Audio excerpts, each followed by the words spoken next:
Yo, what's good, my fellow Magic Knights? It is your boy DEADMANVINCE back with yet another video. We're here once more by the boy Lights Graces here. We are going to be using LR Milim finally. It is the LR Milim showcase. I'm going to be real with you, bro. I wanted so badly for Rimuru to perform well, but in his PvP showcase, in his PvE show, or not even PvE showcase, in his Demonic Beast Battle showcase. So Rimuru is horrible. They've really fumbled the bag with that one. I will never turn back on that. I'm still gonna enjoy Rimuru and play with Rimuru because I like slime a lot, but they fumbled and they know they did. But we're not talking about that anymore, because one thing that Rimuru did do very well is he got me super excited to use Milim because he's dog shit. So we're gonna go over Milim's kit and then we're gonna hop into a few PvP matches. What did I do for the Rimuru video? 3 victories on Geared, 3 victories on Ungeared. I'll do Clayman. I believe I have a run of Ifrit available this time, so we'll try to do all of that. And then that's going to be the video, and then I'll do Demonic Beast Battle in a separate video for her. Y'all already know how it goes. Alright guys, to start off, Milim's skill is, at the start of battle, applies 2 stacks of Dragon's Power on the hero. Dragon's Power literally is not a buff or anything. It's literally just like you lose stacks of it so that you can get into Dragon's Rage mode. I guess one effect of Dragon's Power that does kind of work is Dragon Power, every time you lose it, Milim gets a 7% boost to all of her stats, I believe. Yes, to all of her stats. So you can get 28% extra, like, all stats to her, and then that's like the duration. That's the most of what Dragon Power can give you directly. At the start of the battle, applies 2 stacks of Dragon Power on the hero. Then Dragon Protection for 3 turns. Dragon Protection is literally just 40% damage reduction from AoE skills for the first 3 turns of the fight. Because if you're fighting other Milims, they're gonna try to swipe your ass away with that AoE skill. So be careful. Then increases allies' defense-related stats by 20% for each stack of Dragon's Power on itself. Now that's one part of her passive that I missed. I did not realize she was doing that for the team. One instance of Dragon Power is removed each time an ally uses a skill or this hero takes damage from an enemy skill on the enemy's turn. So if you attack on your turn and Balder hits Milim, that's not going to take away your Dragon's Power. But getting hit by somebody on the enemy turn, that'll take away her Dragon Power. And it's not anybody getting hit, it's Milim who has to get hit. Additionally, all stats of the hero increase by 7% each time a stack of Dragon Power is lost. That's what I was just talking about. Up to a maximum of 28%. Once all instances are removed, Dragon Rage is applied to her for 3 turns, and when Dragon Rage expires, you get the 2 stacks of Dragon Power again. So basically, you're cycling back and forth between a state of Dragon Power and Dragon's Rage. What's Dragon's Rage is, attack-related stats increase by 40%, then you ignore 100% of the ally or the target's crit resistance, inflicts additional damage equal to 40% of final damage when using an all-target skill. So that last little bit, what that means is when you use an AoE skill, after you use the AoE skill, it's going to have an additional hit. Her Holy Relic makes her attack effective against all types when she's attacking. Yes, she just always attribute advantages, always attribute advantage regardless of who she's swinging at. Her skill 1 is going to be Obliterate damage. Obliteration is ×3 pierce rate and increases and ignores enemy defense upon defense. Upon using a skill, crit chance plus 50% per each stack of Dragon Power on self. Damage dealt increased by 30% for each stack of Dragon Power on self. Crit chance 50% where every stack of Dragon Power. Damage dealt by 30% for every stack of Dragon Power. Yeah, that's super overpowered. If you look at the 3-star version, the percent buff that she gets from the Obliterate is the same, but then the skill just becomes a 500% attack versus a 200% attack. The 2-star version is 300%. This skill right here is going to be inflicts Raging Gale damage equal to 100% on all enemies. Raging Gale is 2 times crit damage, increases and ignores.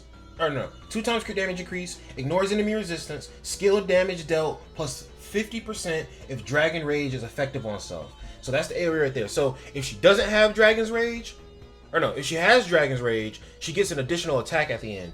If she doesn't have Dragon's Rage, oh no, she gets extra damage and an additional hit on Dragon's Rage. But without Dragon's Rage being there, I'm pretty sure she still just gets extra crit chance and damage dealt.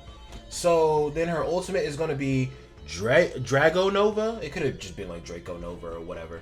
But Drago Nova. Removes all Dragon Power from the hero. Applies Dragon Rage on the hero for 3 turns. So that really crazy attack buff is for 3 turns. Raging Gale damage equal to 420% on all enemies. While this hero is in the battle, if an ally hero dies due to an enemy's skill use during the enemy's turn, or if an enemy hero dies due to the effects of the hero's skill, this hero gains 1 stack of Dragon Rampage for each fallen hero, up to a maximum of 4 stacks. This effect lasts for 3 turns. Raging Gale is 2 times crit damage increase and ignores enemy resistance. Skill damage plus 50% if Dragon's Rage is effective or active. Dragon Rampage. Single target skill damage plus 50%. And additional damage equal to 70% of the target's increased HP. Sets all incoming damage from attacks during the enemy's turn to 1. Stack count decreases by 1 each time the hero uses the skill, or the hero takes damage from an enemy skill or uses the enemy or on the enemy turn. Basically what that's saying is, after you get the 1 damage buff, it's gonna go away every single time you're hit. It's not gonna last for the entire turn, it's gonna last for each attack you take. The team that I honestly didn't even think this team up. Oh, I'm not even in PvP. Or I'm looking at the wrong thing. I'm looking at 2 games at the same time.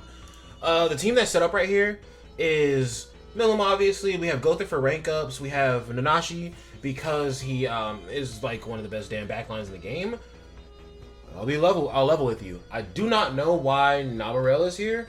I haven't really used Nabarel that much. I know she's really great for Ratatasker, but I've also been seeing other people use her.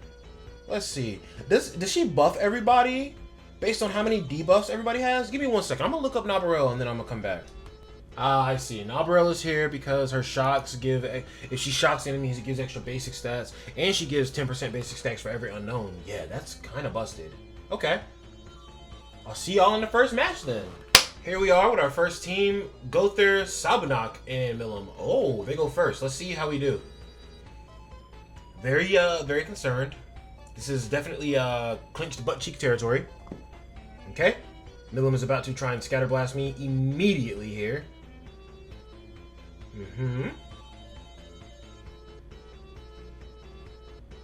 Okay. She wants to kill my Milim. But you can eat a dick. Okay.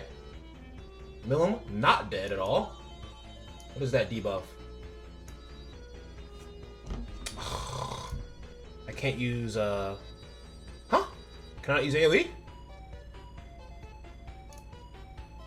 Rank up Milim. Oh, okay. Do this and then do this. What do we get? What is the results of this? Let me see. Because once I ranked up that second card, Milim could use it.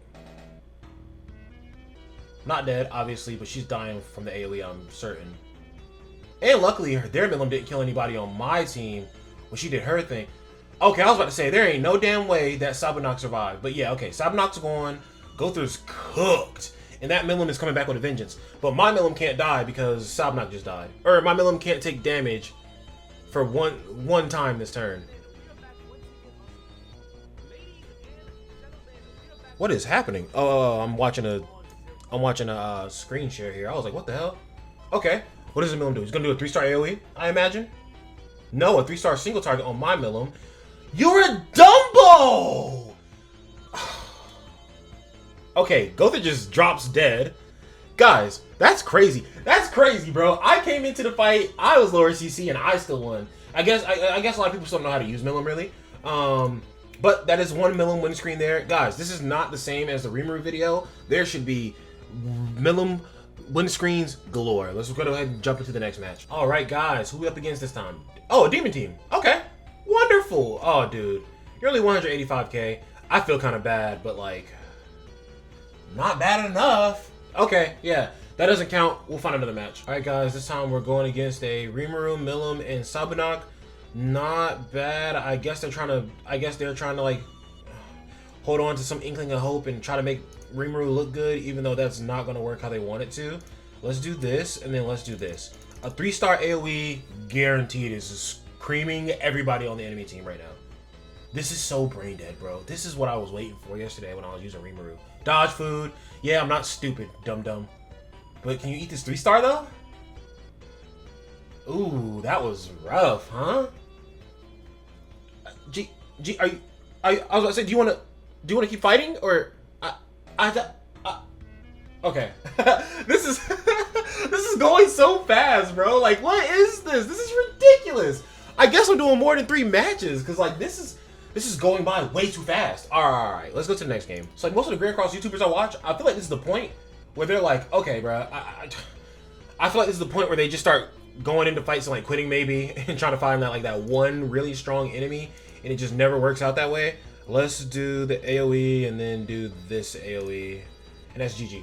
But I feel like this is like that point where, you know, you try to just you just skip over all these dumb fights where you're just instantly winning, and you try to find like that one really good fight you can have.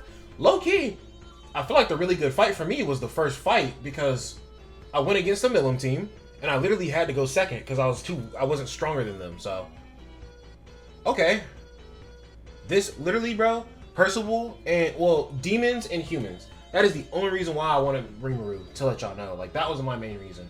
Because in Heroes Arena, you end up fighting a lot of demon and human teams. And also in PvP, you can still run into a lot of human and demon teams. So, okay. So you're going to kill Navarelle and lower my stats, which doesn't matter because you're already fucked. And you just gave me a 3-star card. Thank you. Ooh, I don't want to be toxic and start emoting. But I might have to, bro. Percy, and then this. GG. I guess I'll switch to geared. This is. I mean, this is very uneventful. I feel like I walk into a match and I know what's gonna happen. Plus, everybody's combat class has been like really low, so like that's also another thing too. But I'll see y'all over in Ungeared PvP. Maybe the team's different, maybe not. Depending on what Light already had set up, I might just use that. I'm not gonna lie. Like this team works. Like I was already thinking Milim, Gother, Nanashi. I didn't know who else I wanted to throw in there, but Nabarral is a very good like thing to throw in the mix. And honestly, I might even be using her with Milim on my main account after everything's all said and done. All right, guys, we moved over to Geared. This is all gonna be bots. Let's be real. I'm using Rimuru with Milim, right? And I'm only using Rimuru with Milim because I'm just like, if I run into a human or demon team, you know, using the infect on the human or demon team will stroke my ego and I'll be like, oh. So I just put Rimuru on the team. Plus, Milim is so cracked, it does not matter if Rimuru's on the team. How shitty he is cannot ruin me. So it's okay. It's okay. But we're just gonna be fighting bots though, so take this with a grain of salt, man. Like, look at that, dude. My combat class is 100k higher. Who even cares at this point? 1, 2, 3. Easy, easy. I guess. Oh yeah, 2 of them are level 60, that's why. Do I have to grind my way through this to get somebody absolutely ridiculous?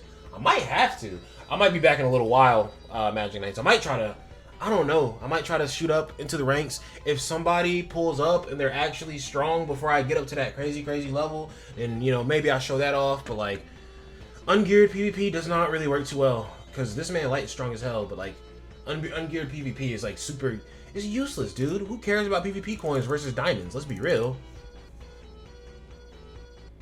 Yeah, I would say this ain't. I could have used that Rimuru skill to try and gas him up. Rimuru showcase done, bro. That's over, bro. Rimuru, you can sit on the back burner, bro. It's cool. It's cool. All right, I'll try to pop back in here when I find an actual like difficult match. All right, Magic Knights. We finally found like some sort of game where I can try to do something. I was on the phone before this match started. So these are still bots, and one of them is level 60, but 2 of them are level 100 versus being level 60, which is kind of what I did for the Rimuru video. I kind of went through a bunch of different matches until I found like at least 2 units that were level 100. Yeah, okay, cool. Milim survives, but like Milim's not strong enough to like take on another Milim and other units on her own. That's just not gonna work. But honestly, look at that boy. Look at that boy look at him giving Milim a fucking highlight reel right now. Come on, bro. I was say you just killed somebody, Milim. Sit your ass down. And I killed somebody last turn, so I had 2 hits before you even did damage to me. But GG though. This is the closest I could get to an actual like match. And honestly, I'm done because I literally just went through like 8, 9 bot matches. Like quite literally while I'm recording. I literally just like talked to the homies on Discord. I literally got a phone call. That's how long I've been doing matches trying to find an actual player. not finding an actual player, we're going to go ahead and just switch over to Clayman, but you guys get the point. Milim is an absolute menace. Milim is a calamity. Alright guys, here we are at the Clayman boss fight. We're using the same team that I used last time when I was showcasing Rimuru, but instead of using Benimaru, I just put Milim in right here instead. It's okay if Rimuru stays in the mission because he's absolutely 100% guaranteed not going to overshadow Milim at all. But I do want to say I almost did the thing again where I did the whole last part of my video without recording because I had to break the recording in between. And luckily, I did not do that. So pat on my back. Leave a like for that, bro. Leave a like for you actually seeing what happens in the video and not me just telling you about it. So Milim has extra damage from her Dragon Power Buffs on her single target. So I'm going to use her single target first. And then we'll get rid of her... come on. Load up, load up. And then we'll use Rimuru, we'll use you, and then we'll use her AoE. Because the AoE should do a double hit, and we should be able to just one turn this first phase here. At least it's just a double hit on her AoE. If it was a double hit on all her attacks, absolutely ridiculous. Like if it functioned similar to like Thonar's Thunder Judgment, God of Thunder God's Judgment, that would be super OP. But I mean, honestly, I wouldn't have been pressed. I wouldn't have even been upset. You can't really be mad when she's already OP as hell. Like it gets to a certain point where you make a character so cracked that like if you go past that point, people aren't really complaining anymore. Like it's just like she's so busted. Who cares how much more busted she really is at this point, bro? Let's do this and then this to activate Thunder God's Judgment, hit the AoE, and then Thunder God's Judgment, and we should be able to just two-turn this. Even with poo-poo Rimuru here. I genuinely hope that Marvel does, like, after the celebration, see the amount of people who are still complaining about Rimuru, and I hope that they give him, like, another, like, buff. Because, like, dude, giving him just one buff on one skill and a tiny, damn near not even, like, real buff in his passive is robberies. I can't believe they did it to Rimuru, bro. Rimuru was goated when he came out. Do the devs hate Rimuru? Are the devs mad because Rimuru is more liked than they are? Is that what's happening? I don't get it. They said, screw you, Rimuru. You can suffer like us, bro. Because now everybody's hating on Rimuru now as well. And it's not even Rimuru's fault, really. But we finished off Clayman. It wasn't a 2-turn. It was 3 turns. But even still, we still performed very well. Yo. Y'all gotta give me a like. Rimuru win screens were easy back in the day. But like now that we are where we are in Grand Cross, Rimuru win screens are not easy, bro. So y'all gotta give me the like for the Rimuru win screen. At least 1 like per win screen per video, bro. I said at least. Don't try to be a goofy guy and say like, oh, okay, we'll leave you 1 like, dead man. All right, now we're gonna fight Ifrit. This is not out on global yet, global players, but this is coming. Let's see. I think they get this October 31st. Was it October 31st that they got access to this? So we should be getting Ifrit. It's Sunday today in like 3 days, in 2 days. Yeah, this one's a raid, so. I don't like doing raids with people. I'm just gonna do an AI. Is Milim on your team? Not at all. Okay, maybe. I don't like waiting on people, rather. Let me just. They're all AIs. You can't even. Oh, I'm literally pressing invite AI. I just want to find an AI who has like a Milim or something like that. Double Milim trouble. It doesn't matter. I have Milim. So let's just replace. Let's just replace Freyr. And then yeah, I'm ready. Let's go for it. Was Tyr geared? I don't know. It doesn't matter. Milim's gonna be all the work anyway. So with AI, they do get to go first, but that's okay. I'm not pressed. Because they're not. I mean, Escanor could probably kill. Oh, they have a shield too? Okay. Then Milim should be doing most of the work here. Also, very curious. Do the friend skills go towards my Milim thing or no? Let's 1, 2, 3. Let's do that. I don't know if those friend skills are going to take away my Milim's dragon power. They...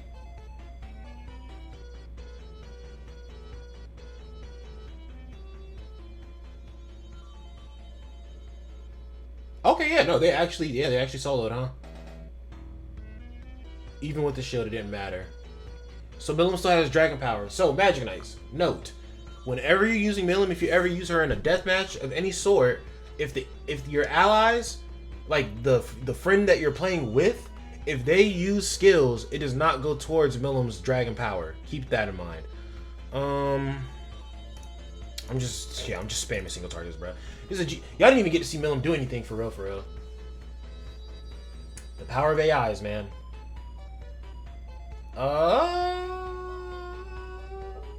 Okay, cool. Let's see how much damage Milim does. I guarantee you, the damage that Milim is about to do will be higher than any damage anybody has done. No, it wasn't.